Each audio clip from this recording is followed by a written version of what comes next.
tiempo. Pues muchas gracias de nuevo por esta invitación, y habrá esa primera parte de exposición y espero tener una parte de tiempo compartido para comentarios, disensos, consensos y opiniones diversas. Voy a pasar a compartir la pantalla y de hecho yo creo que lo que hablamos hoy es esa parte más complementaria, ese high-tech, que yo creo que estamos todos muy ilusionados y muy mirando hacia todo eso que nos viene, nuevas y no tan nuevas tecnologías, pero al lado es ese high-touch, el cómo somos capaces de promover un cuidado, una atención a las personas más humana, respetuosa, ¿sí? Ética en cierta manera. Por eso es esa parte de cuál puede ser el componente ético para las nuevas tecnologías. Y quería empezar con un vídeo. ¿Sí? De hecho, los que estuvisteis en Zaragoza lo nombré, pero tengo el corto de ese vídeo, dura muy poquito, no llega a un minuto, y podríais escuchar ahí a Harari, Yuval Noah Harari, es filósofo de origen israeliano, tiene a Homo Deus, varios libros escritos y muy conocidos, que tiene una conversación en el Foro Monetario Internacional con Christine Lagarde. Y están hablando de muchas cosas y hay un momento en que Christine Lagarde le pregunta dónde irá a parar todo esto que estamos hablando, si esas nuevas tecnologías van a sustituir a los médicos. Y es este fragmento. Going to get very far. Mm-hmm. Do you think there could be such a thing as an AI doctor? Certainly. I think it will be, it's coming quite soon. It will have immense benefits for humans, and it will also have a lot of dangers. Why would you say it would be beneficial? Because, for example, an AI doctor could, that say monitors, let's take the classical scenarios that people talk about, that you go around 24 hours a day with biometric sensors on or inside your body, and they constantly send information. So you monitored from, you are monitored. You're monitored. Sí, están comentando que tendríamos la posibilidad de una monitorización 24 horas continua con sensores internos y externos. All the time, the information goes to an AI doctor, maybe on your smartphone or whatever, which analyzes all this stream of information. Toda esta información iría a un AI doctor, un médico, un algoritmo de hecho de inteligencia artificial, seguramente en un teléfono o en algún otro device que continuamente estaría analizando. And monitors your health in a way which no human doctor can even approach. And it can do things like diagnose cancer when it's still just beginning and it's still very, very easy and cheap and painless to cure it. Instead of waiting for a couple of years until it spreads, and one day you wake up and you feel a bit of pain and you do, it's nothing. Se podría detectar el cáncer cuando es unas pocas células, cuando ha empezado, y entonces ahora es indetectable y tardamos años en detectarlo, continúa Harari. And it becomes worse and worse. You go to the doctor, they send you to all kinds of tests, and by the time they find out, maybe it's not too late, but it's certainly going to be a long, painful, expensive process to deal with it. So the promises are enormous. Also, the perils are enormous, and not just to the job market. Comenta que los beneficios pueden ser enormes, pero los peligros también pueden ser enormes. ¿Sí? Si la presentación se la voy a dejar a Pedro, si alguien la quiere, les pondré también aquí el link por si quieren ver la conversación entera. Es una conversación que dura prácticamente una hora y en ella Harari va en cierta manera desgranando lo que él comenta que está a punto de llegarnos, que es la unión de dos grandes revoluciones. La revolución biotech, que es una continuación de la revolución que hemos vivido, de esos 50 llamados Golden Age, la edad de oro biomédica, que fueron esos 50 años que revolucionaron la atención médica, pues él comenta que va a venir una nueva biotech, ¿sí? La nanotecnología, todo lo que nos va a suponer. Seguramente una parte de esto lo hemos atisbado con las vacunas para el COVID, pero esto se va a unir a una revolución infotech. Y esa revolución es infotech, biotech, son las que nos van a llevar a este nuevo escenario. Les recomiendo la conversación entera, pero quédense sobre todo en esto, es decir, muy pronto vamos a tener médicos eye doctors que mediante sensores y algoritmos van a solucionar. Hay un momento en la conversación muy bueno que Lagarde le pregunta, ¿pero los médicos se van a quedar en el paro? ¿Sí? Tanta preocupación que hay hoy en día para conseguir profesionales, que no encontramos profesionales en ninguna parte. Entonces Christine Lagarde se preocupa y entonces Harari dice, pues se van a tener que reconvertir. Y hay una parte después que comenta, pero siempre necesitaremos enfermeras, dice Harari. Y aquí Lagarde contesta, bueno, que en Japón están avanzando mucho con los robots. Sí, con lo que es una conversación para escucharla a fondo. Y de hecho nos están poniendo un escenario en que no hay médicos, igual tampoco habría enfermeras. Pero si hacéis también un ejercicio por esos buscadores, a mí me gusta mucho también remenar por los buscadores de bancos de imágenes gratuitas, ¿eh? Y si en estos buscadores de bancos de imágenes ponéis la palabra pacientes del futuro, medicina, ¿sí? Toda esta parte, un día que me llamó la atención y dije, ostras, en estas imágenes no aparecen tampoco los pacientes. Sí, fijaros, sí, hacer ese ejercicio. Incluso aparecen algunos profesionales que quizás ni siquiera sean médicos, pueden ser ingenieros biomédicos, lo que sean, pero cuando busquéis estas imágenes, difícilmente aparece la imagen de un paciente.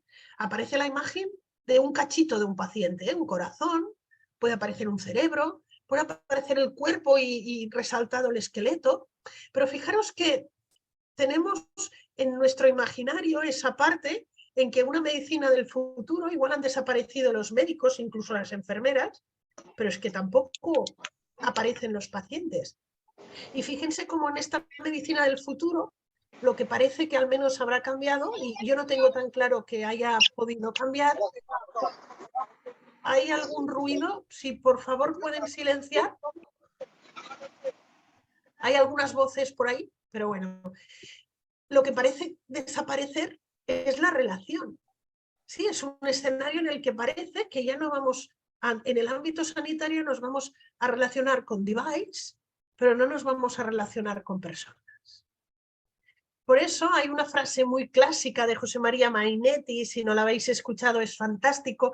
Mainetti fue el precursor de la bioética argentina y él decía, nuestros maestros se preguntaban si la medicina era ciencia, arte o religión. Nosotros nos preguntamos si es industria, comercio o política. Y de hecho, lo que converge en el mundo sanitario son estos 6 factores a la vez. En el mundo sanitario converge la ciencia, el arte, la espiritualidad, la industria, el comercio y la política. Y a veces tengo la sensación que toda esta complejidad tenemos la sensación, la ilusión que nos la va a resolver las nuevas tecnologías o la inteligencia artificial. Yo creo que es una visión muy ilusa, ¿eh? En esta manera, pero parece que toda esta complejidad vaya a reducirse simplemente a esto, a algoritmos o a nuevas capacidades. Por eso una pregunta pertinente, que yo creo que es una pregunta muy necesaria, es si la medicina se champeterizará. Los que vienen del ámbito, que han hecho algún máster seguramente de gestión sanitaria en alguna escuela de negocios, yo creo que Schumpeter lo tienen muy claro. Schumpeter, para mí, la imagen es esta, ¿eh? Cuando enseñáis a un niño esta imagen, para muchos es algo de un museo o es algo que ni siquiera saben qué es, porque esto es algo que se schumpeterizó. Schumpeterizó, el concepto de Schumpeter es ese concepto de la innovación destructiva, de que no llega una nueva tecnología y nos destruye algo viejo. Es esa, ¿sí? Tiene las dos acepciones, innovación destructiva o destrucción creativa. Y de hecho en medicina ya se han schumpeterizado algunas cosas. ¿Sí? En medicina se ha schumpeterizado, por ejemplo, el fonendo.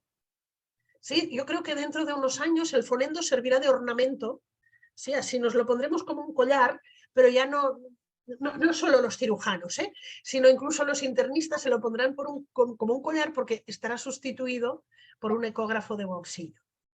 Sí, hemos vivido ya procesos de champeterización, de cosas que técnicamente han sido sustituidas porque son mejores. Sí, pero lo que estamos hablando ahora, quizás el escenario que está poniendo Harari, de hecho están hablando del 21 lecciones éticas para el siglo XXI, es el libro de Harari, que están hablando en esa conversación. Lo que están hablando es que va a desaparecer la figura del profesional, cosa que yo creo que todos vemos bastante irreal, Pero Warner Slack, que es este señor de aquí, este señor era médico y fue uno de los precursores de la historia clínica electrónica. Sí, aquí lo ven en computadoras, otra cosa que se ha champeterizado, pero lo pueden ver con computadoras, pero Slack fue el que primero luchó por conseguir que hubiera historias clínicas informatizadas y electrónicas y compartidas. Y él utiliza esta frase, y es una frase que toma prestada de los psicólogos cognitivos lo explica en este libro, de Harvard, que dice, si un médico o una enfermera puede sustituirse por un algoritmo, una computadora o un robot, él o ella merecen ser sustituidos. Con lo que aquí yo creo que ya nos va delimitando un escenario de qué es lo que puede y debe preservarse en el ámbito sanitario y qué es lo que puede y debe sustituirse porque los algoritmos, los robots, las máquinas lo harán mejor. Por eso no creo que se champeterice la propia actividad médica, seguiremos habiendo humanos allí, no sé qué función tendremos, pero seguiremos y seguirá habiendo humanos, no se champeterizará, pero es el gran punto. El gran punto es qué es lo que la tecnología va a hacer mejor que nosotros, porque nosotros estamos ya a un nivel de datos que yo creo que la mente humana es muy difícil de procesar.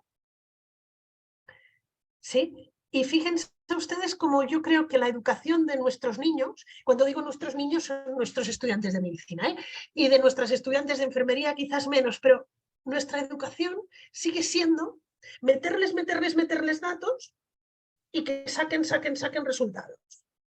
Y el número de datos que les estamos metiendo, yo creo que está llegando ya a un punto de saturación, porque la mente humana es capaz de asumir solo una cierta cantidad de datos, con lo que los algoritmos van a gestionar mejor que nosotros cierta cantidad de información.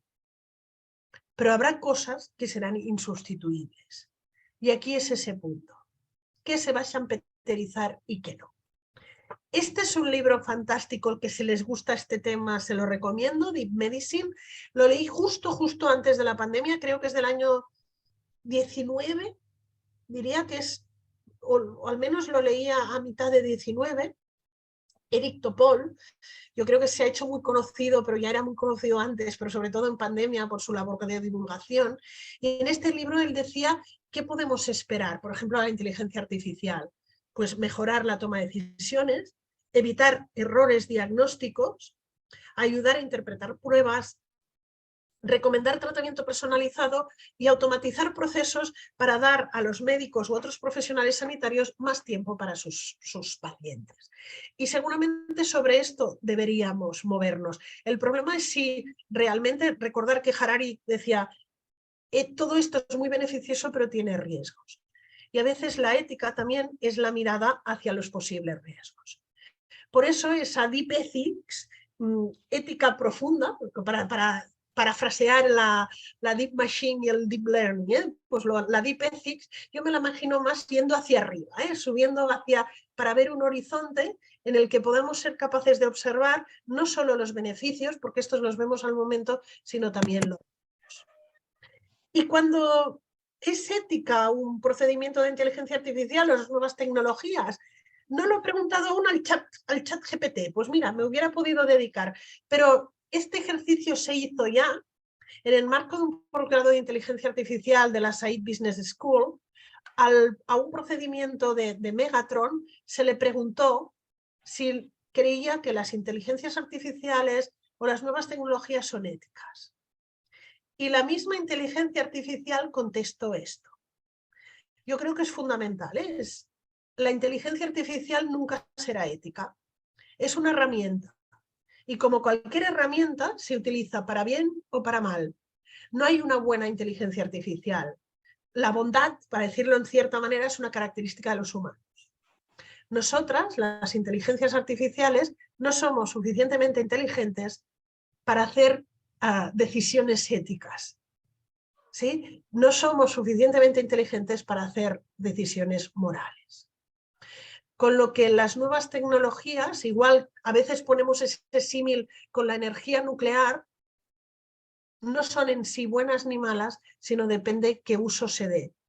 Pero yo creo que el ejemplo de la inteligencia artificial nos sirve. ¿Por qué? Porque a mayor potencia entendemos que ser muchísimo más cuidadosos. A mayor alcance de lo que estamos gestionando, el riesgo es mucho mayor de producir daño. Por eso a veces yo creo que es bueno comparar inteligencia artificial, nuevas tecnologías con energía atómica. De por sí no van a ser buenas o malas. Es el uso que les demos. Pero hay un riesgo, hay la capacidad, y lo hemos vivido con la energía atómica, la capacidad de hacer daño aumenta. La capacidad de hacer bien también, pero debemos ser muchísimo más cuidadosos cuando la potencia de la herramienta es mucho más elevada. Sí, podríamos decir, un martillo puede ser bueno o malo, pero la capacidad de ser malos es, con lo que estamos hablando ahora, relativamente baja. Aquí estamos hablando de algo que si hace daño puede hacer mucho daño. Por eso, este es el esquema que yo utilizo muchas veces y vamos a poder tener diferentes variaciones, pero el esquema en el que nos basamos ante nuevas tecnologías que debemos plantearnos. La confidencialidad es algo ya siempre de base, la seguridad y eficacia, la responsabilidad y confianza, el tema participativo, nada para las personas sin la participación de las personas, y este tema de cómo podemos mantener esos escenarios de relación, ¿sí? Escenarios relacionales. Confidencialidad, no me detendré aquí porque diríamos que es un tema regulado, pero yo no creo que sea tan regulado, ¿eh? Confidencialidad, me gusta mucho esta imagen de los candados, porque es aquello que es íntimo, que está cerrado, que en teoría puedes acceder solo tú o a quien tú des permiso. Pero claro, pensemos que ya en esto que estamos comentando hay proyectos, como no sé si conocéis el proyecto Nightingale de Google. Google compró diferentes proveedores sanitarios en Estados Unidos y tuvo acceso a millones de datos de salud. Y de hecho la promesa es muy buena de este proyecto. Un paciente acude a un hospital, los médicos examinan al paciente, entran en un sistema electrónico, estos datos migran al proyecto y el sistema va a poder sugerir planes de tratamiento, realización de pruebas, desviaciones inusuales, reemplazar o añadir tratamientos médicos o aplicación adicional de pruebas. Pero claro, me encantó esta noticia de redacción médica porque el título ya se las trae, ¿eh? Fijaros el título que pone cuando Google tiene acceso a millones de datos de salud. Y Google promete ser bueno. Dice, prometo no vender los datos. Es verdad que el sistema de confidencialidad y las leyes relacionadas a la confidencialidad no son las mismas en Estados Unidos que en Europa. Pero claro, no hay fronteras a veces para los datos, ¿eh? Y pueden migrar. Les aconsejo, esta no la miraremos, pero les aconsejo mirar esta TED Talk de por qué me vigilan si no soy nadie. De hecho, me la pasó una alumna de nuestro máster, que estábamos hablando de todos estos temas y nos pasó a todos esta TED y ostras, da una visión de lo que estamos hablando que yo creo que nos muestra que debemos ser muchísimo más, pero muchísimo más cuidadosos. ¿Sí? Pero bueno. Si vamos al segundo punto, seguridad y eficacia. Yo creo que este es el gran punto, sobre todo en calidad, va muy ligada a seguridad, ¿sí? Y aquí tenemos como enormes partes no resueltas en inteligencia artificial, pero mucho en nuevas tecnologías, pero sobre todo en inteligencia artificial. Yo creo que tenemos dificultades enormes para muchas veces poder ir de la predicción a la explicación. Este es un artículo ya publicado. Es un artículo en que un algoritmo analiza electrocardiogramas que cardiólogos expertos dan como normales y el algoritmo es capaz de predecir la muerte súbita en un año. ¿Cuál es el problema? Que no sabemos qué está midiendo el algoritmo. ¿Sí? Y fijaros que todo lo que está vinculado con la caja negra guarda mucha relación. Aquí seguramente distinguiríamos lo que es más la inteligencia algorítmica de lo que es la inteligencia ya artificial, que ya es capaz de autogenerar. Normalmente cuando estamos hablando, y ahora muchos hospitales han aplicado procedimientos de inteligencia, están hablando aún con procedimientos que hay una trazabilidad. Cuando hablamos de inteligencia artificial tal como la concebimos, hay una caja negra en que el algoritmo aprende y muchas veces no sabemos el qué está teniendo en cuenta para tomar decisiones, que es esta parte vinculada al modelo de la caja negra, que no sabemos exactamente qué está valorando un algoritmo para tomar alguna decisión y el algoritmo autoaprende. Este es un estudio que me encanta, soy muy tuitera y por eso me gusta este estudio. Este es un estudio que muestra una elevada correlación. Lo pongo muchas veces a los alumnos de medicina para mostrar eso de que correlación no es causación. Y correlacionaron la mortalidad, según el CDC, por enfermedad, por infarto agudo de miocardio, y lo correlacionaron con el lenguaje expresado en Twitter. Es decir, que había una elevadísima correlación entre el lenguaje agresivo en Twitter, ese lenguaje más duro, y la mortalidad cardíaca. Correlación, pero a veces pongo de broma, pues por si acaso, como prevención del infarto agudo de miocardio, pues tuiteemos así, muy amorosamente. ¿Qué estoy haciendo? Pues una mala atribución causal a una correlación. Con lo que aquí, cuando estemos mezclando muchos datos, a veces va a ser difícil ver en mitad del barro e ir de la predicción a la posibilidad de la intervención. Sí, pero por si acaso ustedes tuiteen con muchos corazones y mucho amor.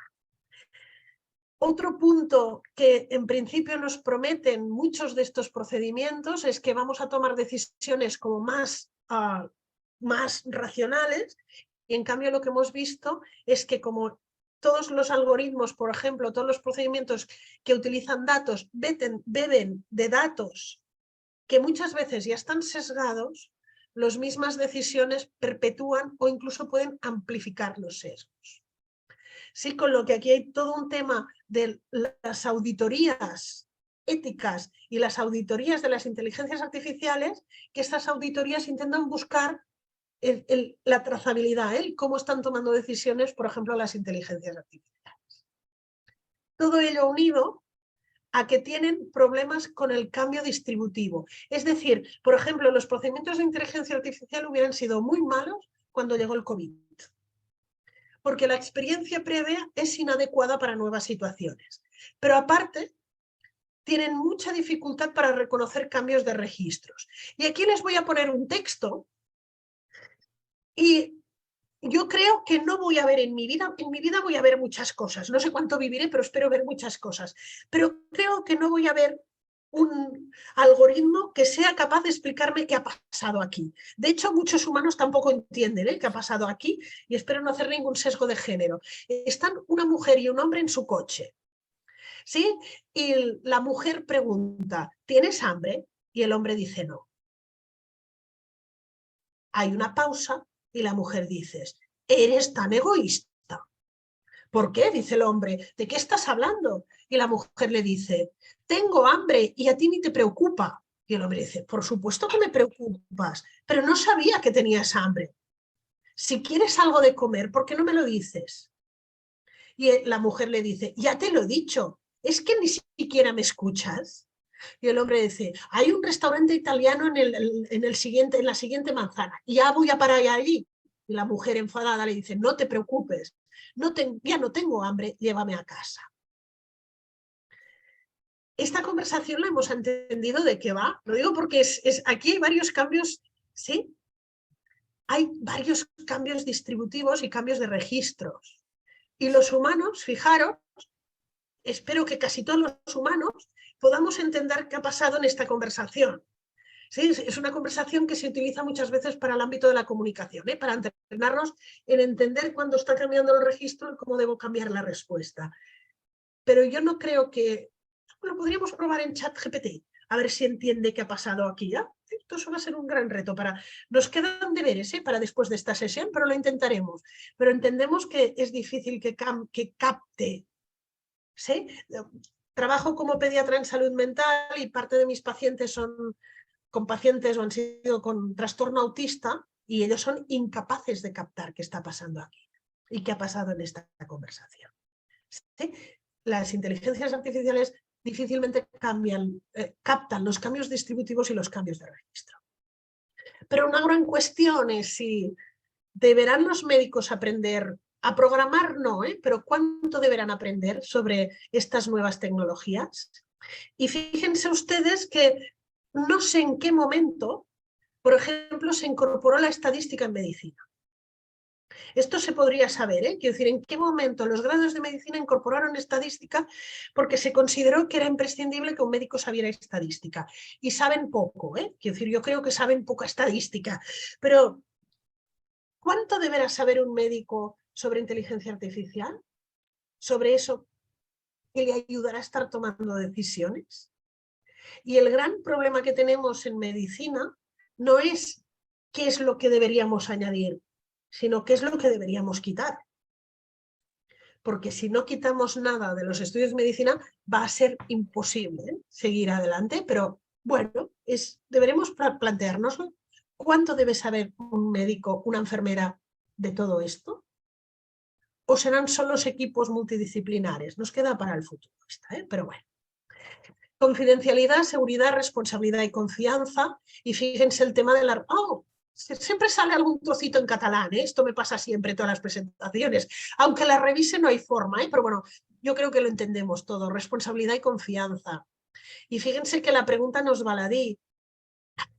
En nuevas tecnologías, ¿de quién o de qué es la responsabilidad ante las decisiones tomadas por cosas? Que los algoritmos seguramente ni siquiera son cosas. El qué, si entramos en la filosofía, una cosa no puede ser responsable. La responsabilidad es de los humanos. Pero fijaros que seguramente un informático os diría, pues yo no puedo ser responsable porque el algoritmo autoprende. Y yo ya ese algoritmo ya no es el que yo programé. ¿De quién va a ser? Y esto irá muy ligado a que las decisiones puedan ser razonables, trazables y la gestión del error o del sesgo. ¿Sí? Porque responsabilidad guarda mucha relación con confianza. Y de hecho, esto es de Lain Entralgo, esto que estoy comentando. Lain Entralgo comentaba que la atención a las personas se basa en una triple confianza. La confianza de una población que la puerta que hay que llamar para solucionar sus problemas de curación, paliación o alivio es la medicina. Y no otras puertas. Si otras sociedades, por ejemplo, la puerta podía ser otra. Y, por ejemplo, en África, pues igual llaman al chamán o y la confianza está puesta en otra parte. Pero esa la primera confianza. La segunda confianza, y aquí hay un papel enorme regulatorio en colegios profesionales o en la confianza en que yo puedo ir a cualquier médico o cualquier enfermera o cualquier profesional y hay una garantía que sabe. Hay una validación, que quien tenga el título y pueda ejercer, pueda tener la confianza que sabe unos mínimos. Pero hay una tercera confianza, que es la confianza en el propio profesional como persona. Y aquí van todos los valores profesionales. La prudencia, la empatía, el saber escuchar, el secreto médico. Y la confianza se teje con estas tres confianzas. En que la medicina es donde tengo que acudir, confío en los conocimientos y confío. Y esto no sé si queda para el futuro. Lo dejo para el debate. ¿Sí? Participación. Y así voy acabando, pero comentábamos que nada para las personas atendidas sin tener en cuenta. Pero yo creo que nos queda un enorme reto el cómo tenemos personas preparadas para poder estar en procesos participativos en ámbitos muy complejos. Porque antes hay todo un esfuerzo de conocer el lenguaje. Me gusta mucho este libro, era Átomos, Bytes y Genes, es de Bauer, un sociólogo, que decía, para tomar las grandes decisiones, es sociólogo, de la sociedad, tenemos que entender estos lenguajes, y hablaba de átomos, bytes y genes. Y yo creo que se olvidó de los virus. Y de momento las grandes decisiones sociales las hemos tomado con el lenguaje de los virus. Y el cómo muy pronto toda la población aprendió ese lenguaje. Es decir, que lo participativo depende de que las personas participativas conozcan mínimamente el lenguaje de lo que vamos a participar. Porque si no nos pueden pasar cosas como esta. No sé si conocen The Moral Machine Experiment, es un experimento que está llevando a cabo el MIT, el famoso instituto tecnológico, y es un experimento que lo que hacen, intentan saber cómo deberían programar un coche eléctrico sin conductor. Y aquí hay como diferentes escenarios en que uno tiene que ir tomando decisiones. ¿Quién debería matar primero? Por ejemplo, este coche debería seguir recto y matar a 3 personas ancianas, o debería girar y matar a los 3 ocupantes del coche, por ejemplo. 42 millones de respuestas. Mías deben ser 15 o 20, porque he participado un montón de veces, pero bueno.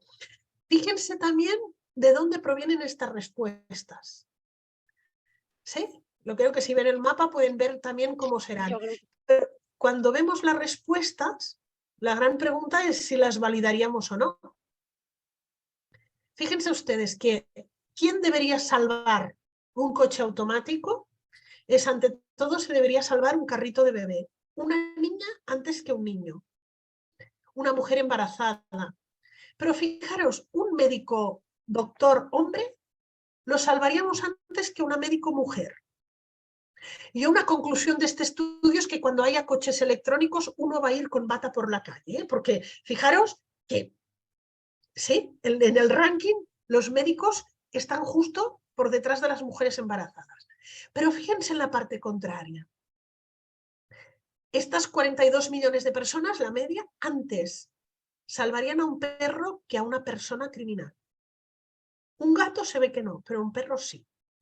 Pero fíjense, una persona mayor, un hombre o una mujer, un sin techo, o una mujer o un hombre obeso.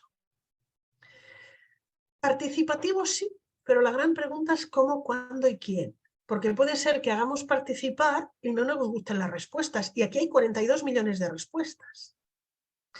¿Quién tiene la legitimidad de participar y cuáles son los mínimos a partir de los cuales se participa? Esta es otra pregunta y también la podemos dejar para el debate. Con lo que necesitamos participación. Esa participación debe conocer los lenguajes de lo que habla y yo creo que, bueno, a partir de qué mínimos deberíamos empezar a preguntar. Porque a veces cuando preguntemos puede ser que salgan cosas que no nos gusten. No sé si alguien validaría este esquema. 42 millones de respuestas. Sí, el test lo pueden encontrar muy fácil, también les pongo un link para que así a ver si conseguimos respuestas distintas. Te va dando diferentes escenarios, quiero decir, vas pasando viñetas como estas que ven aquí en la imagen y tienes que ir eligiendo a quién matarías y a quién no, o a quién debería matar el coche o a quién. ¿Sí? Ahí les dejo lo participativo. Y por último, ahora sí que ya en la parte final, esa parte de deep empathy. Lo digo porque he puesto empathy porque queda bonito. Esa parte de que, fíjense la parte final de lo que comentaba Topol, de decir, no, es que las nuevas tecnologías ayudarán a los médicos a que puedan estar más con sus pacientes. Y yo creo que esta es la eterna promesa del tiempo. Sí, siempre hemos soñado con tener más tiempo. Y la realidad, esto es del mismo libro de Eric Topol, nos dice que del año 75 al 2019, creo que es cuando, 18-19, cuando salió, fíjense ustedes, se pasó en Estados Unidos de 4 millones de trabajadores sanitarios, de profesionales sanitarios, a más de 16 millones. El coste por año, por persona, pasó de $550 a más de $11.000. Por ejemplo, la cama hospitalaria pasó de $100 a más de $4.600. No tengo datos de aquí, pero fíjense ustedes cómo el tiempo por visita pasó de 60 minutos primera a 30 sucesivas a 12 minutos primera, 7 sucesivas. Con lo que, de momento, el hecho de introducir tecnología no da más tiempo. Hay otras variables, pero no necesariamente es más tiempo. Pero bueno, yo aún puedo acordarme de la época de antes de la historia clínica informatizada. Muchos de nosotros nos acordamos, y la promesa era que nos daría más tiempo. Por eso me gusta mucho este artículo, es un New York Times, de por qué los médicos odian sus ordenadores. Y yo creo que la respuesta de por qué odian los ordenadores es muy fácil. Empieza a haber diferentes estudios que muestran que la dedicación del tiempo de un médico o de un residente a su ordenador es más del 50% de su tiempo disponible con un paciente. Sí, con lo que esa promesa no la tengo tan clara. Este es un texto de André Picard. André Picard es canadiense, periodista sanitario muy bueno, y dice: hablamos mucho estos días de medicina personalizada. Fármacos, tratamientos innovadores, genoma específico, marcadores epigenéticos, pero la gente anhela medicina personal, no personalizada, con conexión humana, no solo curación, sino cuidado. ¿Por qué? Porque nuestra forma de relacionarnos es paleolítica. Este es Edward Wilson, y Edward Wilson decía: el problema real de la humanidad es que tenemos emociones paleolíticas, instituciones medievales, y los hospitales un poco decimónicos son, y tecnología como dioses. Y esto no puede acabar bien. Nuestra forma de relacionarnos es paleolítica. Estamos cableados para conectarnos con otras personas. Y esa forma de relacionarnos hace que no podamos separar cuidado y curación. Y por primera vez podemos curar sin cuidar, pero la experiencia humana de ser curado va ontológicamente a la de ser ligado. Y como a veces una viñeta lo explica mejor de todo, para mí esta viñeta es fantástica. El cómo podemos tener y desarrollar fármacos con un 100% de efectividad, pero si el paciente no se lo toma porque no confía, va a ser un 0% de eficacia. ¿Sí? Quiero decir que si perdemos toda esta parte relacional humana, pues nos puede pasar como aquí, en quién van a confiar al final. No, es que he llegado a desarrollar algo que es un 100% eficaz, pero si el paciente no lo toma, la eficacia es un 0% y perdemos absolutamente todo. Decimos Mahoney, el problema que tenemos en medicina es que la medicina tiene una base intelectual científica, pero la práctica de la medicina no es necesariamente científica. Es verdad que la ciencia va hacia la medicina y que la medicina busca respuestas en la ciencia, pero son actividades distintas, porque tratamos con personas, con su irracionalidad, variabilidad, vulnerabilidad.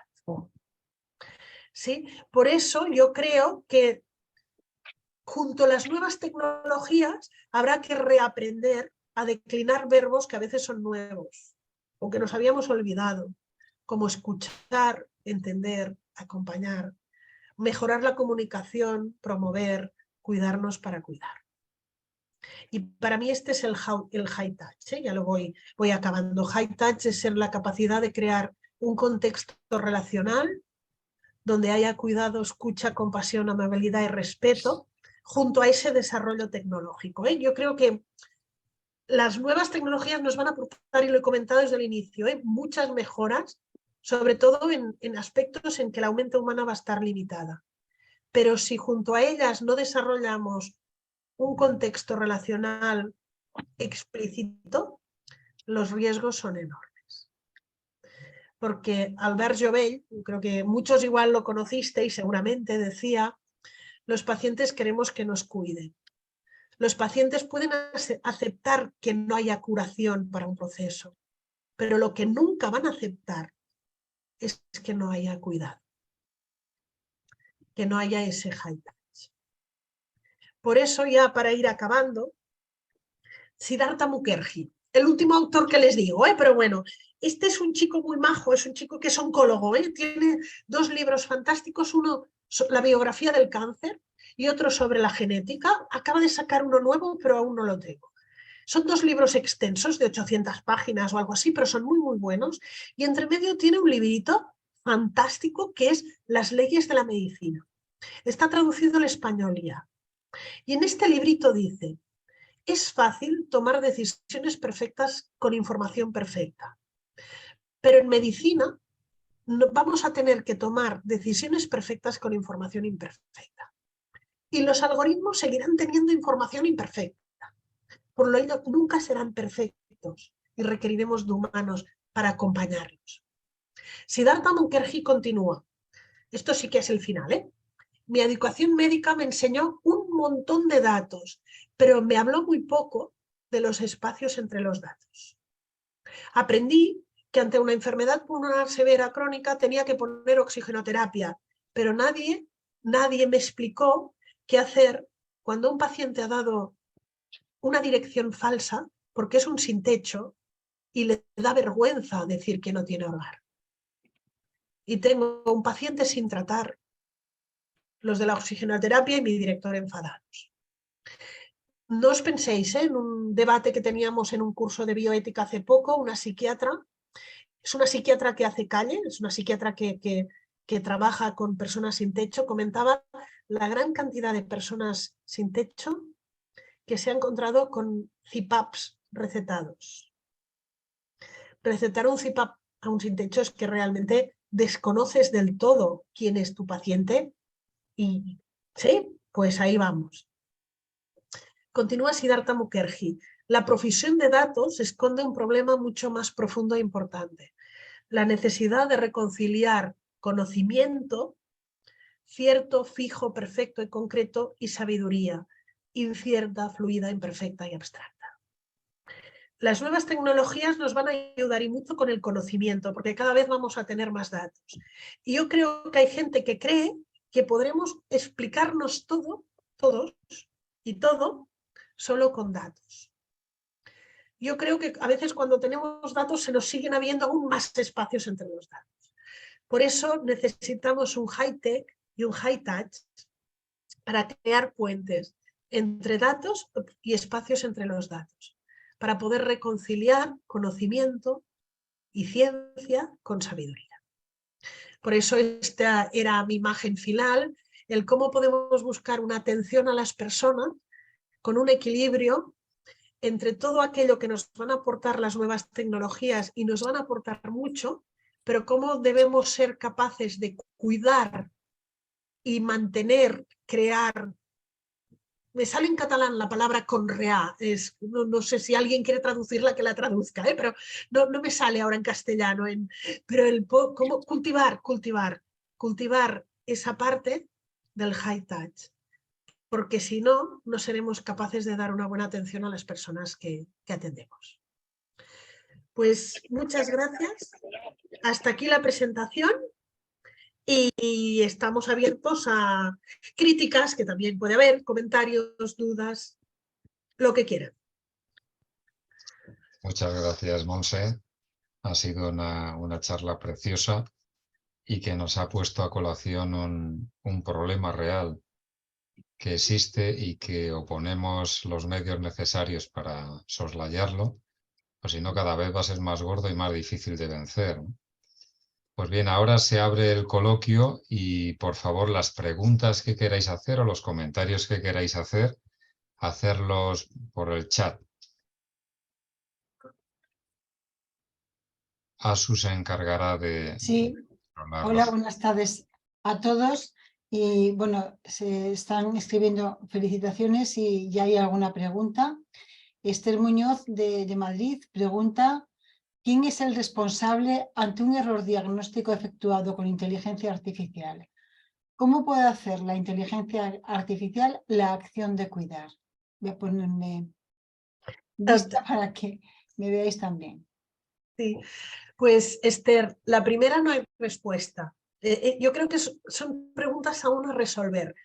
Primero es que seguramente en este momento aún no tenemos procedimientos que tengan esa potencia, pero llegarán dentro de poco. Y en el fondo, los humanos que los utilicen seguirán siendo los responsables. El problema grande es que yo puedo ser responsable de aquello que yo puedo entender el por qué soy responsable. Pero aquí puede ser que no sea capaz de hacer la trazabilidad de por qué me está dando esos resultados un algoritmo de inteligencia artificial. Y aquí es el enorme reto a intentar descubrir qué hay dentro de las cajas negras.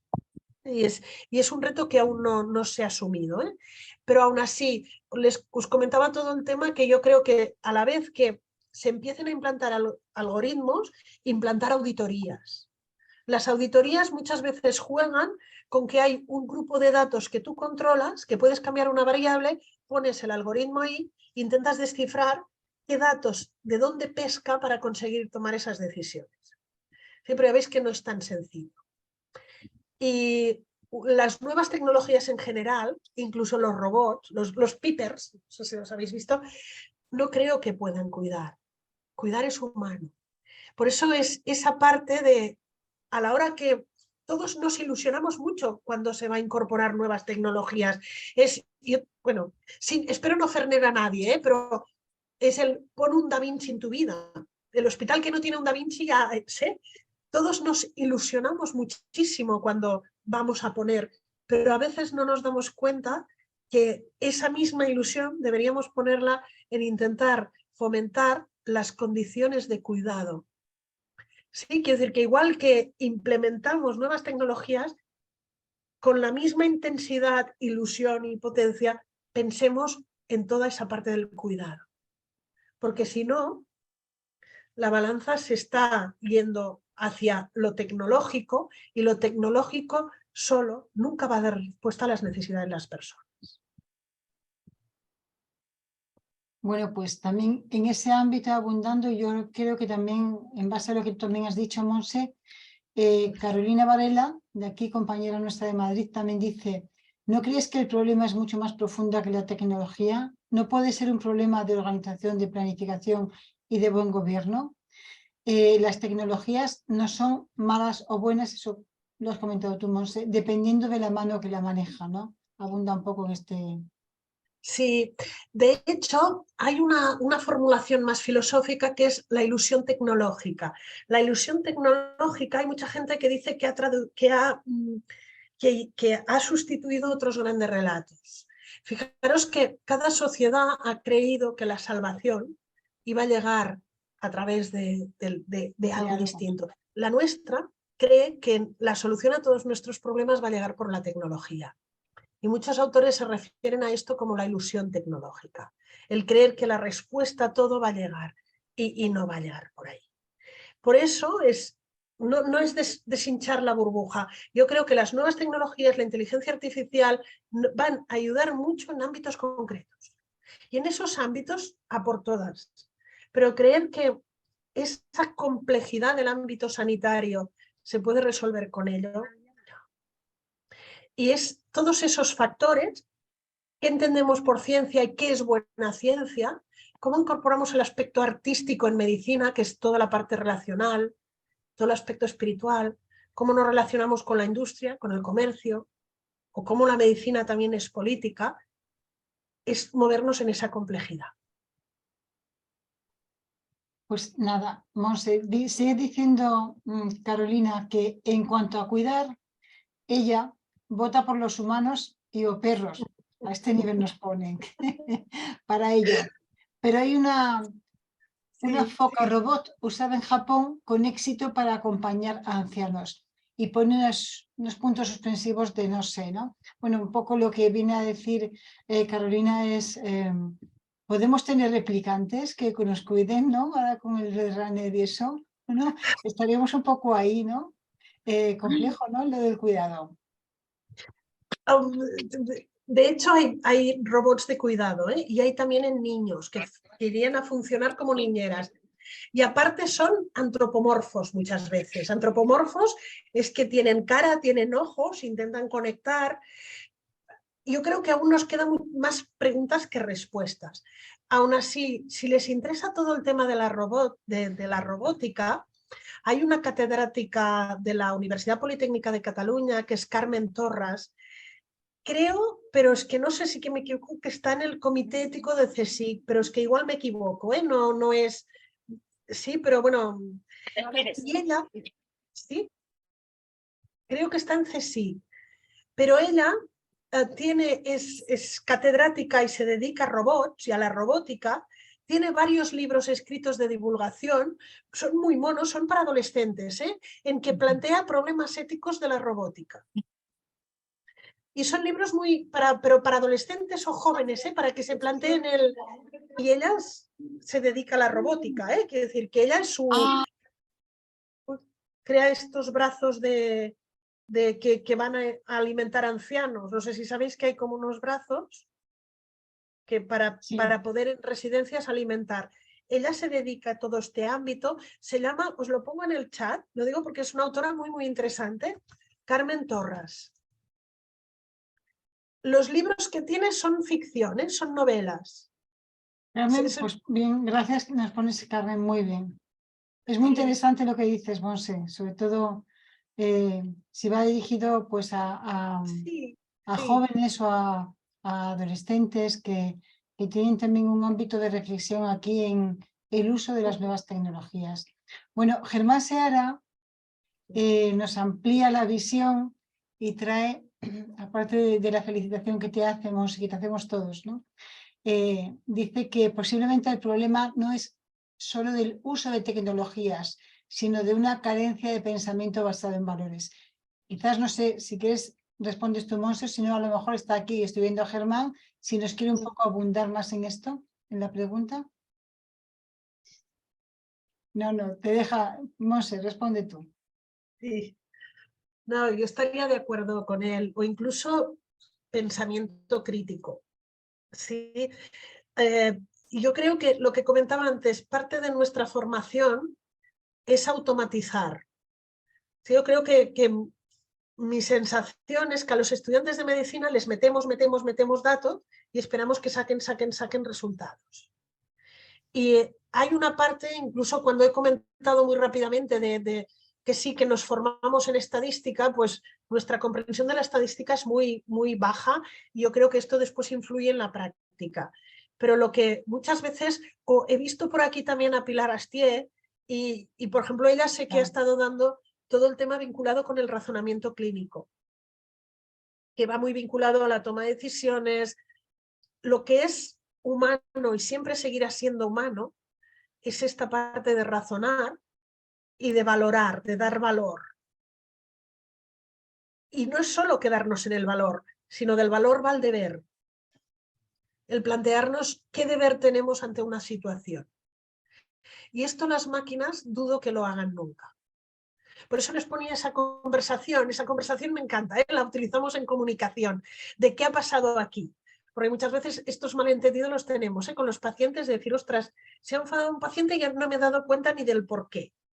Lo de tengo hambre, es una conversación, a mí me gusta mucho cuando la trabajamos con residentes, porque es esa parte de darme cuenta de que estamos en diferentes registros comunicacionales. Pues esa parte los algoritmos no van a ser capaces de responder. Con lo que yo creo, no solo valores, sino pensamiento crítico, razonamiento clínico, incorporación de valores, incorporación de deberes,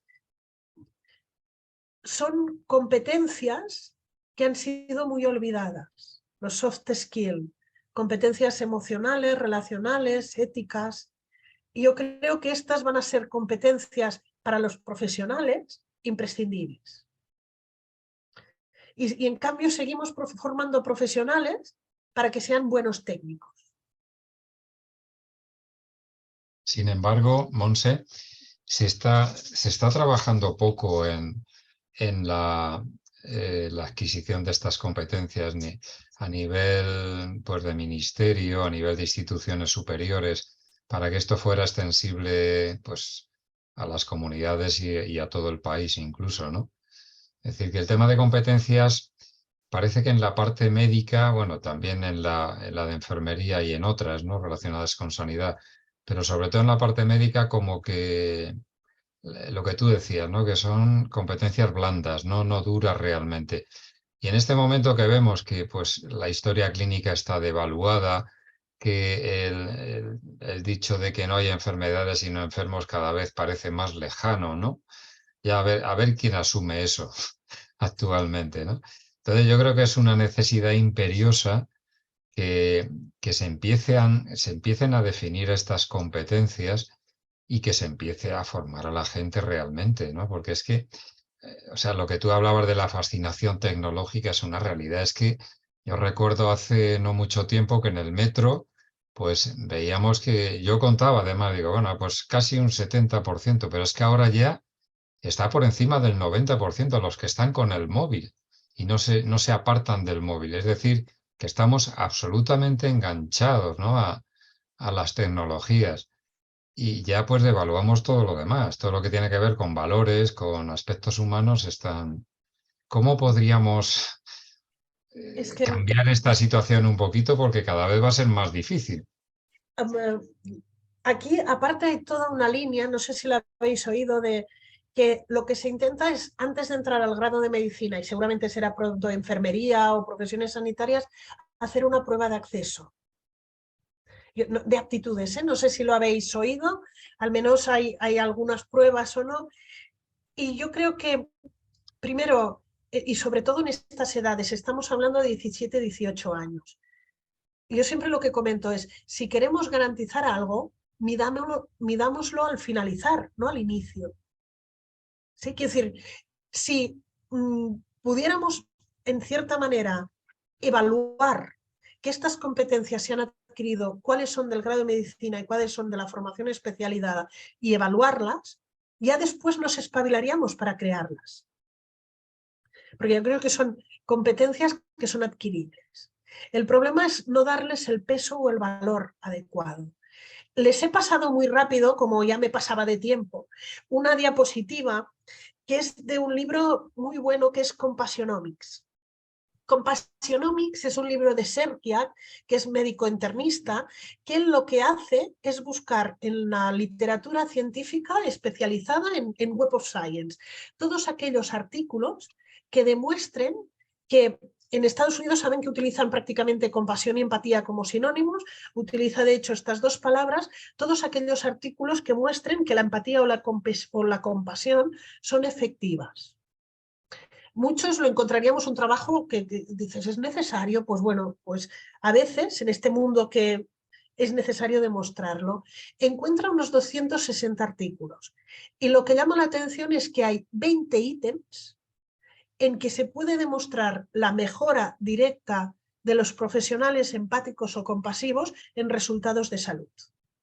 Por ejemplo, sí que son diferentes artículos y generalizarlos seguramente haríamos mala ciencia, pero como mínimo apuntan. Por ejemplo, los cirujanos más empáticos tienen menos días de ingreso y menos recaídas. Y aquí hay bastante literatura.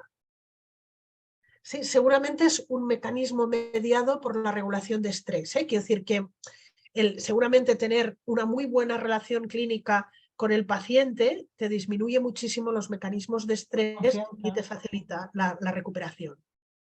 Pero aquí hay bastante literatura. Por ejemplo, la relación empática te mejora la adherencia. Ese tema que he comentado de que sin adherencia ya puede ser un fármaco efectivo, que la eficacia es cero. Y, por ejemplo, un estudio muy bueno se realizó con un AN muy elevado de pacientes de SIDA y se preguntaba a los propios pacientes si tenían una buena relación con sus profesionales, médicos o enfermeras. Y de hecho se les preguntaba si consideraban que los trataban como personas, si eran empáticos. Los pacientes que consideraban que eran bien tratados, su adherencia al tratamiento era, ahora no me acuerdo del porcentaje, pero era enormemente mayor. Es decir, que los pacientes de SIDA, que en enfermedad crónica la importancia de una buena adherencia, que tenían una muy buena relación con sus profesionales, empática, compasiva, la adherencia al tratamiento era mayor. Encuentran hasta 20 ítems y fíjense en el nombre Compassionomics, porque une la palabra economics, ¿sí? Evidentemente la empatía o la compasión es coste efectiva, porque reduce pruebas, reduce diagnósticos, mejora adherencia al tratamiento, mejora resultados de salud, ¿sí? Por eso, si realmente lo primero nos creemos que este high touch, que lo llamo así en conjunto, estas habilidades blandas, es fundamental, es nuclear, deberíamos garantizarla, medirla y evaluarla. Porque yo diría que hasta ahora lo hemos considerado como una floritura. Qué bien que me ha tocado una enfermera simpática o empática. Qué bien que me ha tocado ese médico. Y fijaros que hoy en día, para lo técnico, no permitiríamos esto. Ya no tenemos una enorme variabilidad técnica. Me refiero, sí que hay gente más buena y gente más mala, pero gente muy mala, tenemos mecanismos para que no trabaje. Es decir, hoy en día yo creo que podemos garantizar, o todos tenemos muy claro, seguridad, eficacia, que un profesional técnicamente malo se van a tomar medidas. Pero en cambio tenemos y seguimos aceptando profesionales inhumanos. Porque esto lo consideramos como un ad latere. Yo aquí sí que espero ver el día en que el mismo rasero en tener profesionales técnicamente competentes sea el mismo rasero para tener profesionales humanamente competentes. Y pensar que esta parte técnica va a ser en gran parte sustituida, esta parte debemos saber ejercerla muy bien. Por eso no es que no hay profesionales buenos y buenos profesionales. El problema es que no garantizamos que esto sea una competencia necesaria para cualquier profesional. Es muy interesante lo que dices, Monse. Realmente, ¿no? El día que lo técnico, ahí donde realmente el Big Data, la inteligencia artificial, la predicción, la efectividad, la eficiencia y la sensibilidad, ¿no? Pues la especificidad, pueda darte un valor añadido en cuanto a la parte técnica, ese día realmente seremos las buenas personas que practiquemos la compasión, el entendimiento y la escucha activa. El conocer los factores determinantes de la salud y de la enfermedad, como es la situación social, el tener techo o no tener techo, ¿vale? En la identificación de la soledad no deseada. Yo tengo una cierta esperanza, ¿no?, por algunas líneas transversales que están surgiendo, incluso en la gobernanza de la educación. Al menos yo conozco un poquito más de los médicos, ¿no? Médica, también en valores transversales en diferentes cosas. Bueno, voy a seguir leyendo comentarios, a ver si hay alguna pregunta más. Carolina vuelve a hablar de las redes sociales, como a veces la rapidez va en contra de la pérdida de la capacidad de reflexión. Bien, aquí la lectura por algo más que un tuit es buena, es necesaria, ¿no? Que las máquinas no son corrompibles. Bueno, Carolina, ya veríamos, ¿no? Nos dice también Javier García, aparte de felicitarte por la presentación, que se ha hecho un periodizado realmente telefonendo y más cosas, ¿no? Miguel García nos comenta, es muy interesante, sobre ética y robótica, que la tesis doctoral de Núria Vallès Peris del grupo STS de Miquel Domenes en la Universidad Autónoma de Bellaterra, me parece que es, ¿no? O de Barcelona. Barcelona, sí. Barcelona. Sí, sí. Y que cualquier cosa de ese grupo es muy interesante.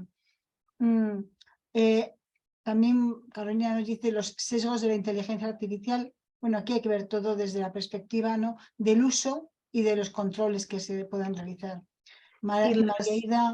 Y lo que comentábamos, las auditorías, ¿eh? Quiero decir, cuando planteéis en alguna parte a empezar a utilizar algoritmos, añadir todo el tema de la auditoría de datos.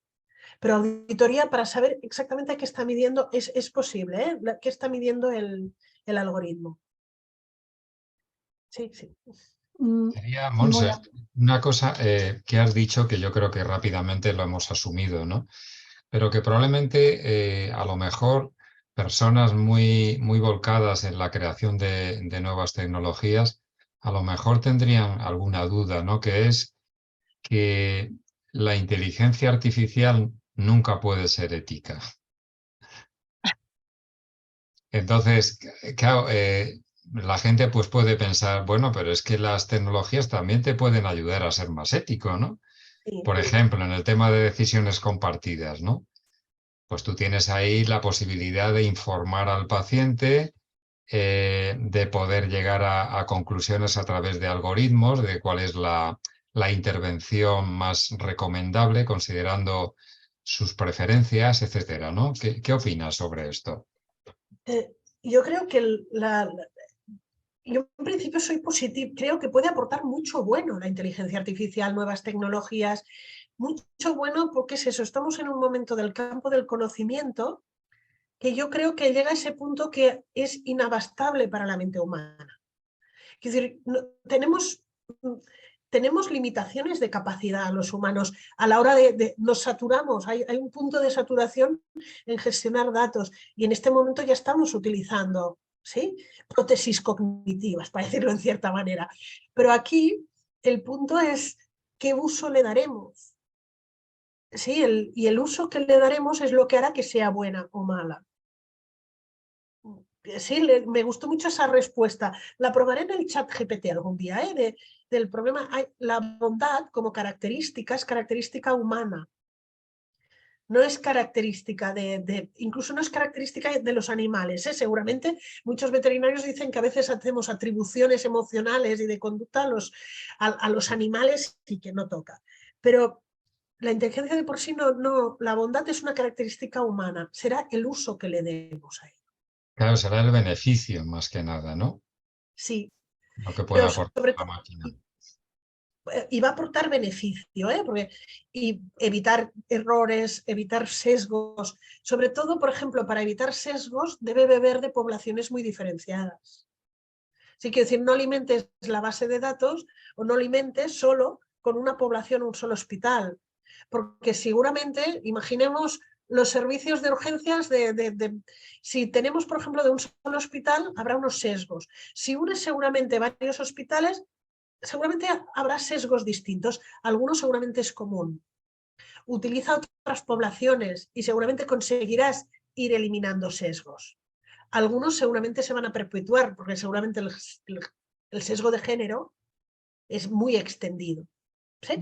Pero cuanto más, en cierta manera, bebamos de datos muy diferenciados, es más fácil que los sesgos puedan irse eliminando. Uh-huh. Quizá bueno, es como un poco, me recordaba también el tema de cuando los informáticos intentan diseñar una herramienta para los clínicos, por ejemplo, ¿no?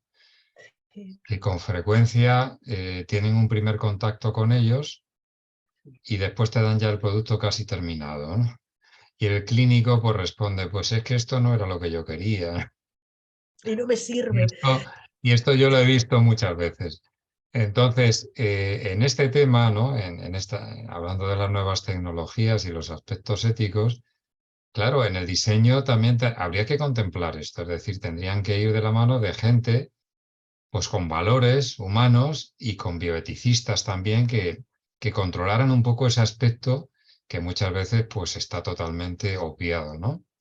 No sé qué opinas sobre esto. Yo creo que va a ser fundamental lo que comentaba, yo creo que lo comentaba Germán, el poner valores. Y de hecho la ética no va de valores. Esto siempre lo dice el profesor Diego Gracia, la ética va de deberes. Pero el ejercicio de saber ver los valores que hay detrás de cada decisión sí que los hace la ética. Los hace como aflorar. ¿Sí? Los valores a veces los comparo con las columnas que sostienen un edificio que no se ven. Si caen las columnas, el edificio cae, pero los valores están sosteniendo y a veces están ocultos. El visualizarlos nos ayudará a tomar mejores decisiones, porque los veremos. Sí, el poder poner grupos multidisciplinares hará que compartamos valores diferenciados, y tomemos mejores decisiones. Por eso yo creo que seguramente no va tanto en cuánto un informático debe saber de medicina o cuánto un médico debe saber de informática, sino que creemos espacios multidisciplinares.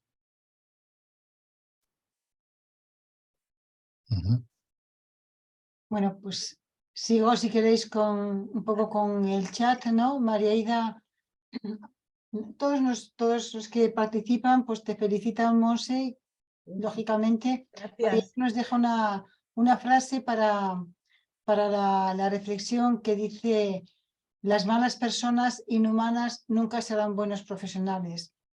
Bueno, está ahí. Sí, sí. Esto no lo digo yo, lo dice más gente. Creo que lo dice Xavier Marcet y lo dice mucha otra gente. Pero fijaros un punto. A veces no tenemos aquí una pizarra, pero bueno, hay como dos ejes en nuestra formación como profesionales. Hay un eje horizontal, que es la competencia profesional. Y aquí todos tenemos claro que nos debemos formar. Quiero decir, que si han aparecido nuevos tratamientos, han aparecido nuevas técnicas, todos intentamos formarnos en este eje para llegar a ser mejores profesionales. Yo creo que todos los profesionales sanitarios hacemos formación continuada, pero es que hacemos mucho más que otras profesiones, porque este eje lo cuidamos mucho, la competencia profesional. Pero hay otro eje, que es esta competencia humana que estaba hablando.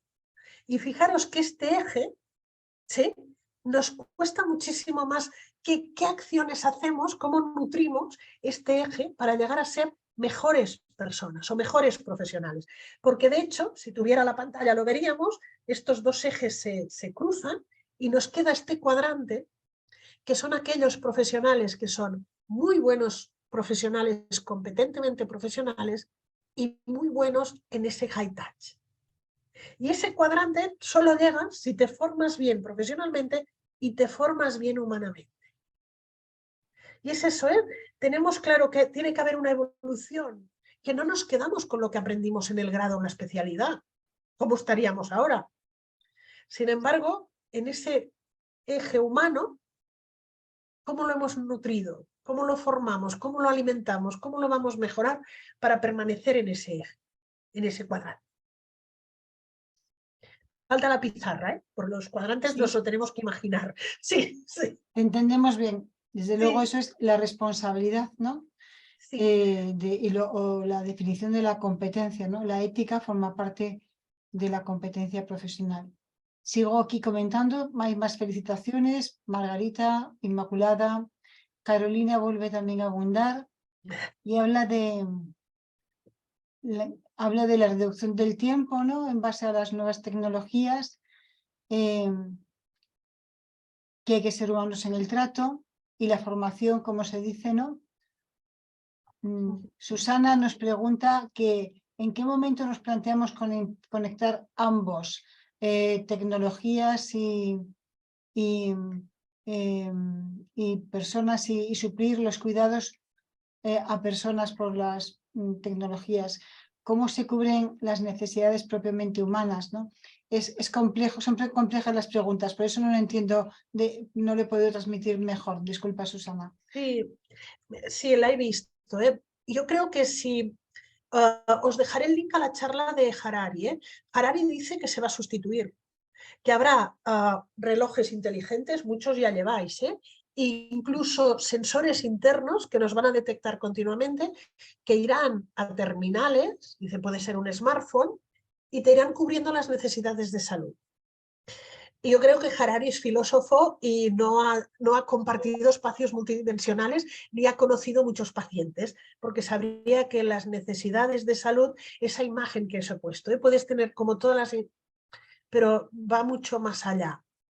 Por eso yo creo que lo que plantea Harari es esto, conectar bots y algoritmos y suplirlos, pero que en cierta manera desconoce que la persona cuando enferma no somos racionales, ni respondemos todos iguales, ni muchas veces queremos aquello que se nos propone, con lo que yo creo que aquí tomamos decisiones en contexto de relaciones. Sí, lo que decía Wilson, estamos cableados paleolíticamente, nuestras emociones y forma de relacionarnos es paleolítica. Y seguimos siendo paleolíticos, en cierta manera, que es cuando se construyó nuestro cableado. Y el cableado sigue siendo el mismo. A lo mejor forman parte de la comunicación no verbal paleolítica, ¿vale? También, De también, gestual, ¿no? sí. Menos verbal, ¿no? Sí. Ionesco, en la dama calva no me acuerdo bien, plantea una conversación como la que tú nos has expuesto. Está el lenguaje que va más allá, que está en las emociones y que no se traduce. Bueno, Germán Seara también vuelve a poner el dedo en la llaga y dice... Asun, que yo creo que podríamos dejar también el micro abierto por si alguien quiere Sí. hablar. Yo no lo puedo abrir, el de los Por demás. Yo no tengo, hacerlo, no, no pero tengo que ese levante, control. no, escucha, que levanten la mano y ya le abrimos el micro, o ellos yo creo que pueden abrirlo directamente, ¿eh? Vale, pues Germán, venga, plantea Germán, tú lo que pones aquí, por favor. por alusiones. Lo que nos has Por escrito. alusiones. Muchas gracias, Monse. Está siendo enormemente interesante, como era de esperar. Yo comentaba ahí que el tema no es tanto de la inteligencia artificial, sino de que lo importante es plantear la pregunta adecuada.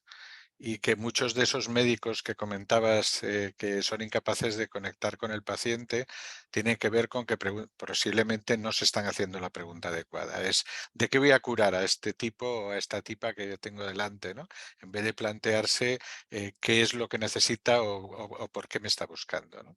Era una reflexión en ese sentido. Mira, aquí, Germán, hay un articulillo, una perspectiva del New England. Lo digo porque así, si citamos New England o Lancet, parecemos más serios, ¿eh? Pero bueno, que se llama El nombre del perro. La he citado un montón de veces. Y esta perspectiva del New England, un residente de cardiología explica que cuando estaba de guardia, uno de los primeros avisos que tienen es a urgencias, un señor con un dolor sugestivo de infarto agudo de miocardio mientras paseaba a su perro. Bajan él y su adjunto, y una de las primeras preguntas que hace el adjunto es ¿cómo se llama su perro? Y el residente empieza a buscar en qué guía clínica, en qué protocolo pone preguntar el nombre del perro. Pero se da cuenta cómo esta ha sido su pregunta fundacional. Su pregunta, la pregunta que le marcó toda la residencia, porque a partir de ella entiende que no podemos dar respuesta a las necesidades de las personas si no las conocemos. Y hay que conocer quién es la persona para poder dar respuesta a su necesidad. Por eso digo, la humanización viejuna, la que nos enseñaron, era no llamemos a las personas por el nombre de su habitación o por el nombre de, pues este es el de la 405 o es el del páncreas o es el del... Sino llamémosla por su nombre, pero esto ya es viejuno. La nueva humanización es conocer el nombre del perro en la persona. ¿Qué lo mueve? ¿Qué lo motiva? ¿Quién es? Conocer, solo podemos dar respuesta a sus necesidades conociéndolas.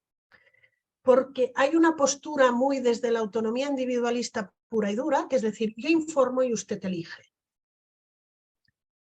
Y yo creo que la medicina no va de esto, sino es, yo tengo que saber informar exquisitamente, crear un vínculo. Y muchas veces las personas no vamos por la vida con nuestros valores bien definidos y diga, usted elija según sus valores, sino conociéndolo, puedo proponer qué es lo que creo que irá bien para él. Estamos ya en toma de decisiones compartida, ¿eh? Y tengo que reasegurarme que realmente va bien para él. Y empezamos ese proceso, ese camino de dos vías, que es la comunicación. No es unilateral. Por eso solo sé que le podré incluso dar las mejores propuestas si lo conozco. Y no recetaré un CIPAP a una persona sin techo, que es lo más alejado de lo que estamos hablando. Y es un ejemplo tan, pero nos lo comentó una psiquiatra como real, ¿eh? Y por ejemplo, esta psiquiatra nos comentaba, la adherencia a los tratamientos cuando empezó con personas sin techo era muy baja. Sobre todo los neurolépticos, cuando los ponía de noche, no, los pacientes no los tomaban. Son personas sin techo, ¿eh? Y hablando con ellos, entendió que hay mucho miedo a ser robados. Cuando utiliza un fármaco que disminuye el umbral, el paciente no se lo toma porque es más el miedo a ser robado que el control de los síntomas. ¿sí? Cómo podemos proponer es conociendo a las personas. ¿Sí? Dice, era una alumna esta, y cuánto aprendemos muchas veces de los alumnos, y era una alumna de máster de bioética que nos explicaba todo esto. Decía, ostras, qué precioso el darte el punto en que puedes conocer a un paciente que sabes que su no adherencia al tratamiento no es que no le dé la gana de no tomarse, lo que a veces es, pues mírate que no lo toma, sino no lo va a tomar si disminuye su umbral, ¿sí? Si duerme más profundamente por ese miedo de ser atracado o robado mientras duerme en la calle. Solo daremos respuesta a las necesidades de esas personas conociéndolas. Hay un comentario de Marga Pascual en el chat, Asun. ¿Has visto? Sí, lo iba a comentar. Bueno, estaba antes la mano, o aquí otro comentario de Carolina, pero bueno. Marga Pascual, si estás aquí, ¿quieres intervenir? Si quieres, te abres el micrófono. No, bueno, hablo yo entonces. A veces, dice ella, me da la sensación que la parte tecnológica es como una cuadrícula para meter los pacientes en los diagnósticos establecidos y no al revés. Yo soy psicóloga y esto no me sirve. Además, porque muchas personas no cuadran, entre comillas, con los diagnósticos establecidos, derivados además del modelo médico y no psicoterapéutico. Me está diciendo que a ver si puede ella y le ponemos Parece que cara sí. y voz. Hola, ¿me oís ahora? Sí, Marga, te oímos. Adelante. Ahora pongo el vídeo. Un segundito, ahora, sí. Perfecto. Bueno, antes he felicitado, me encanta la exposición y quería comentar un poco eso, que a veces me da la sensación de que lo que se busca es corre, venga, vamos cuanto antes, los más datos posibles, sin tener en cuenta todo ese lenguaje del que habláis, que el vínculo es muy terapéutico, funciona muchísimo mejor que a lo mejor yo formo parte de un equipo multidisciplinar en una unidad de rehabilitación de daño cerebral. Y a veces pesa más la cuestión más personal, más organizativa del paciente en sí, que a lo mejor pueda ser cualquier otra decisión clásica donde el médico es el que se impone. Y a veces eso con la inteligencia artificial es como meter a la gente en cubículos, venga, tú que eres un depresivo por aquí, tú y nosotros. Creo que eso a veces no ayuda, no solo no ayuda, sino que si no haces eso, parece que lo estás haciendo artesanalmente y quizá no puedes explicar de dónde sacas algunos datos también, ¿no? No sé si me explico. Sí.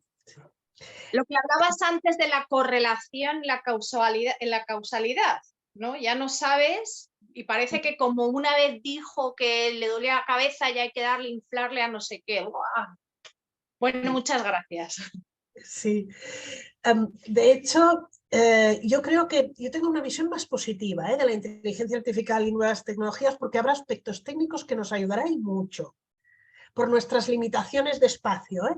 Pero lo que comentabas no es solo del ámbito de la psicología. De hecho, es lo que Siddhartha Mukherjee comenta del ámbito de la medicina. Dice, yo nunca me pensé que esto de la medicina era tan un ámbito sin ley.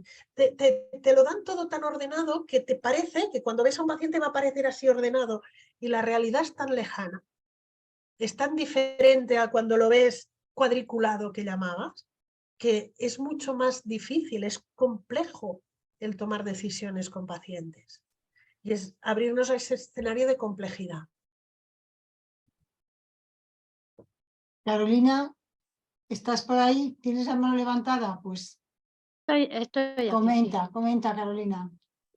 A ver, antes de nada, muchas gracias porque ha estado muy chulo. Siento, he llegado un poco tarde porque una cosa muy humana, tenía que recoger a mi hijo de la extraescolar. No, yo voy a hacer un poco abogada del diablo, que es lo que intentaba hacer por el chat saliéndome regular, porque yo sí que creo que las nuevas tecnologías, por decirles algo, que ya no son nuevas, pero las tecnologías siempre nos han ayudado a mejorar. Lo que pasa es que por el camino nos hemos olvidado de lo que es ser médico o ser enfermera. Entonces, no es un problema de la nueva tecnología. La nueva tecnología es neutra, es aséptica. Tú con un cuchillo puedes cortar jamón. Eso además es un tema que vi en una charla de biótica, me parece muy interesante. Un cuchillo puedes cortar jamón o puedes asesinar a una persona o ser un asesino en serie. O sea, la herramienta no es la que es ética o no ética, hace lo que tú quieres que haga. Entonces, Si tú tienes una fascinación tecnológica y ni siquiera haces auditorías, ni siquiera evalúas los sesgos posibles de una inteligencia artificial y acoges ciegamente lo que la inteligencia artificial te dice, evidentemente estás haciendo una mala praxis. Eso es una mala práctica médica. Pero es que a lo que voy es que yo veo actualmente esas malas prácticas sin necesidades de inteligencia artificial. O sea, nos han puesto una historia clínica que funciona mal, pero eso no quita que tú seas empático. Eso no quita que tú le preguntes el nombre del perro. Yo eso sí lo he visto hacer más de una vez. No el nombre del perro, pero pues el nombre de su familia o lo que sea. Y eso hace que se conecte con el paciente. Entonces, yo, como estaba diciendo Monse ahora, creo que las nuevas tecnologías nos van a ayudar a tener más tiempo, pero estamos en un periodo de transición muy complicado, porque cuando ha venido en la historia de la humanidad una tecnología nueva, hemos tenido bastante tiempo de adaptación, pero es que de repente nos han invadido una serie de nuevas tecnologías que ni controlamos ni entendemos y han llegado todas de golpe. Entonces, nos están robando cosas, que creo que lo habéis comentado, entre ellas es la capacidad de pensamiento crítico. Y es lo que dice Monse, no solamente en la facultad, es que ya en los colegios no se explica filosofía, no se explica ética. Ahora mi hija, que no es religiosa, pero no somos religiosos, va a clase de no religión, en vez de ir a clase de ética, ¿no? Entonces, por ahí vamos mal, pero no son las máquinas las que nos están haciendo ir mal, yo creo. ¿Que tú haces un mal uso de la máquina o de la inteligencia artificial? Vale, pues ojo, también hay hackers que hackean el Clínic de Barcelona y hacen eso sin ningún tipo de ética. ¿Es la inteligencia artificial? ¿Es la codificación o la programación? No, es el hacker. Entonces, yo es a lo que voy. Yo creo que las máquinas son agnósticas, neutras, ni buenas ni malas. Y la inteligencia artificial tampoco.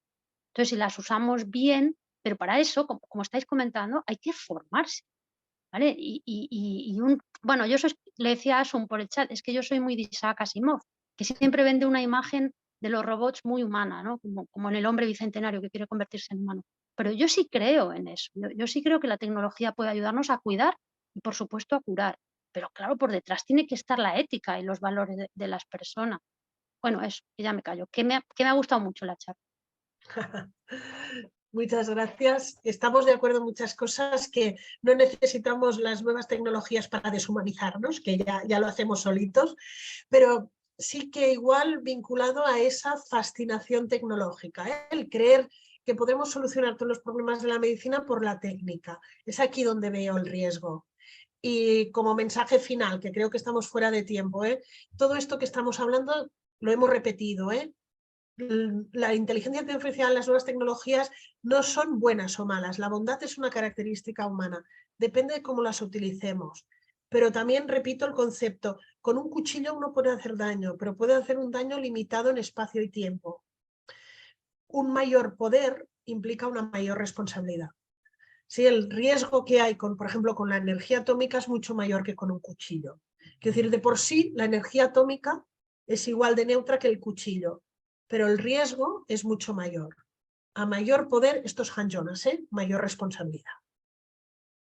Y lo dejamos aquí. No sé si hay alguna otra pregunta. Ya, como tú dices, ya estamos fuera de hora.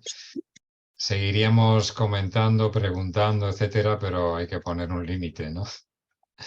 Muchísimas gracias, Monse. Ha sido estupendo poder escucharte. Nos has abierto temas muy interesantes y nos has dado también luz sobre ellos.